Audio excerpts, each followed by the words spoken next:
Top TV, Truth of the People. Hello viewers and welcome to Top TV Kenya. You're watching the show Live Right, Stay Healthy with me, Sophie Achieng. Today I want to talk about spiritual health, a topic or an issue that not many people are comfortable with for obvious reasons. People tend to have issues with spiritual matters.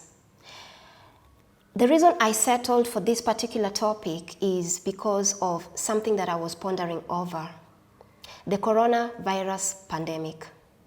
Ever since the dawn of COVID-19, life has not been the same again. Things have changed. People's lives have been affected in one way or another. And as I was thinking about this, I remember the time that the virus began, or rather that the infections and the spread began. There was a lot of panic world over.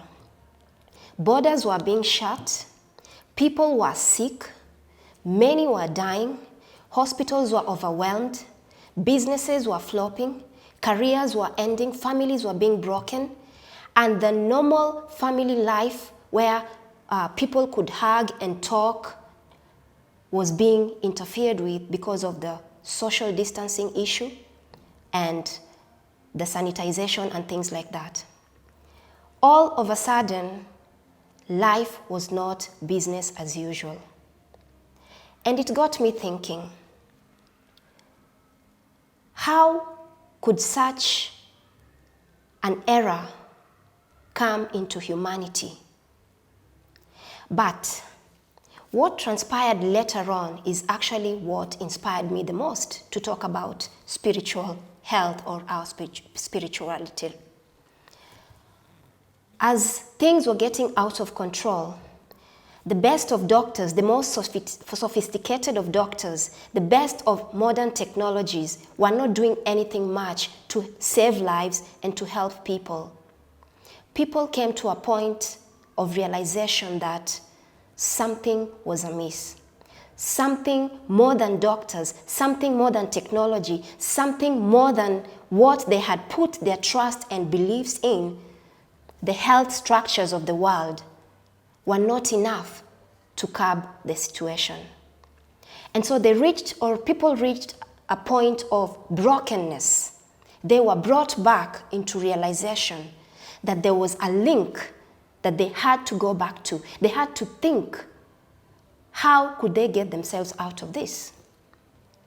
My dear viewers, the human person is not only made of flesh and blood. The human person is made in the image of God. And by God's image, I mean, we have the breath of life that comes from the Creator. This breath of life forms our spirituality. We have this body, but beyond this body, there is a spiritual being, and that is the essence of the human person. People realized that there was somebody who was greater than technology, greater than modern science, greater than any other thing that the world has ever produced. And this person was the one person who was able to get them out of their problem. You saw eventually, as time went by, nations began to draw back to God. People began to be prayerful. People began to seek God's face. People began to look for God's mercy. People fasted. People held prayer rallies. People had their own personal time to just go before God and ask for help. When doctors failed, when medicine failed, God seemed to be the only option, the better option, if not the best. Indeed, he was the best option. In our country, Kenya, various faith movements came together regardless of their beliefs, their religious beliefs. They came together and held several prayer rallies. Some went for months, some went for weeks, some went for days. And you could see the unity of purpose that was in them. You could see what was driving them. They all came to realize that God was what they needed. And indeed, it was nice to see people come back to God in such a unanimous way, effortlessly praying every day and asking God to intervene. And at this point, I realized that life is spiritual, as Bamboo, the former rapper, and his wife Erica Kimani love to say. Life is spiritual. Nothing happens in the physical realm without first taking place in the spiritual realm. Think of it this way. Even God himself, the creator of the entire universe, spoke into being everything that is in this universe, human beings included. He said, "Let there be light, and let us make man in our own image," and it came to be. Before then, there was nothing like light. There was no human being trotting the surface of the earth. And so, that is the genesis of spirituality. It began with God, and man came to realize that this was the link that was missing. So, as Corona was busy ravaging lives, manipulating everything that man had been in control of, God had to be brought into the picture.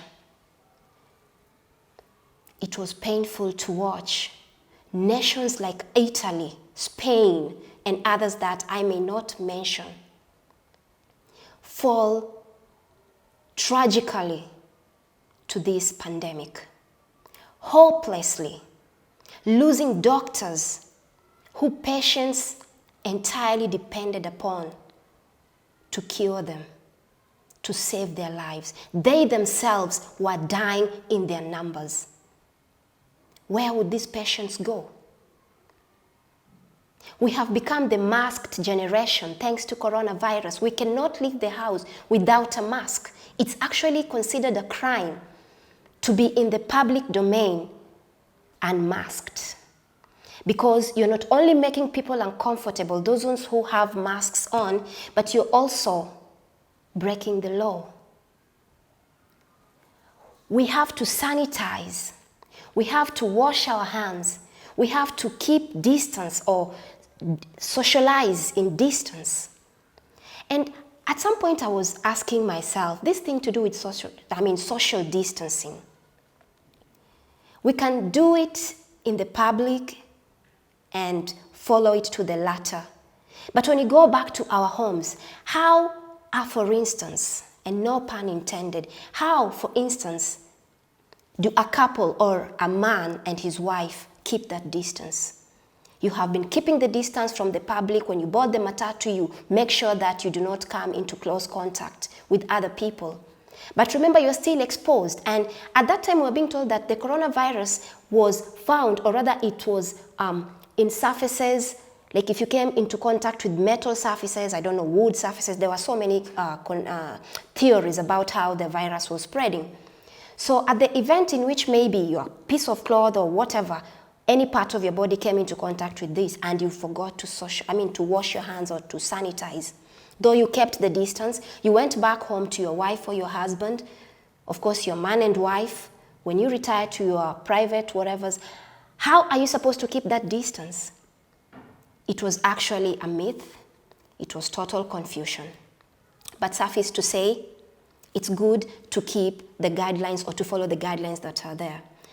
And so back to what I was saying, man realized, or people realized, that God was the answer.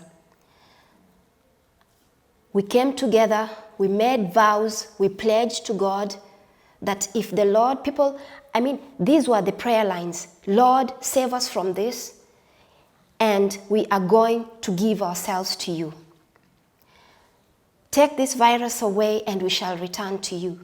Just like, it reminds me of the story of the Israelites. Whenever they were in trouble, they would run back to God. And they would ask God to deliver them from their problems, from their wars, and they would in turn remain faithful to Him. And so we made these pledges, we made these promises, we cried out to God, we called out to Him, Father, Lord, God, Creator, in whichever way that we could. we called out to God. And God, in his abundant mercy, slowed or dealt or tamed the coronavirus. Over the months, the effect of the coronavirus is not as critical or as deadly as it was initially. And we thank God for it.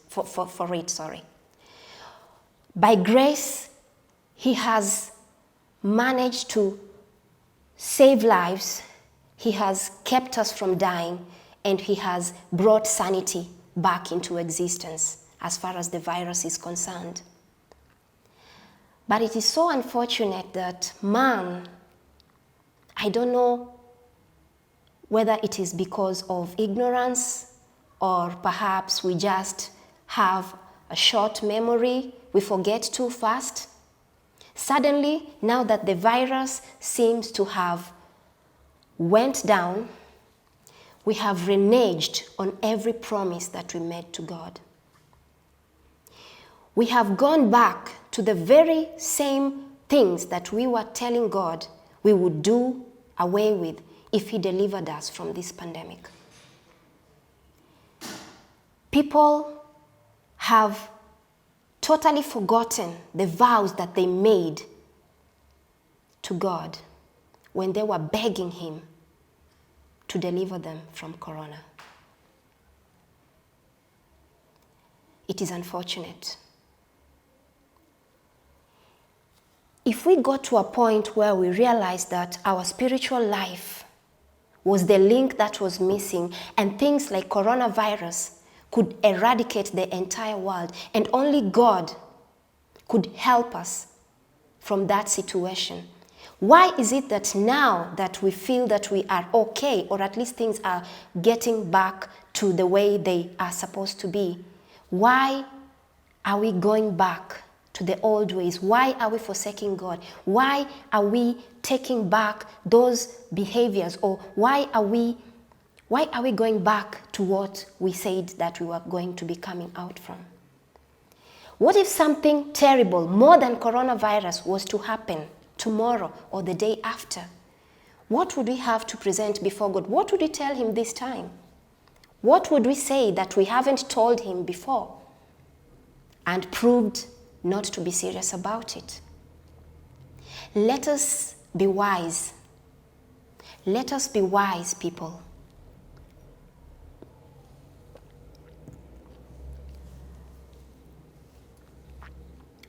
Nobody has a guarantee for tomorrow.